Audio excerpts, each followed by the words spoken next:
Nagsimula ang lahat sa eskwela, nagsama-samang 12, sa kalokohan at sa tuksuhan, hindi maawat sa isa't isa.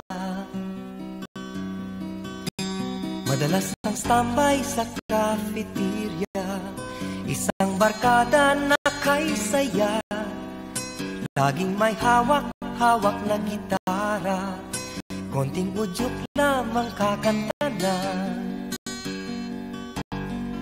Kay simple lamang ng buhay nun, walang mabibigat na suliranin. Problema lamang lagi, kulang ang gatong, saan na napunta ang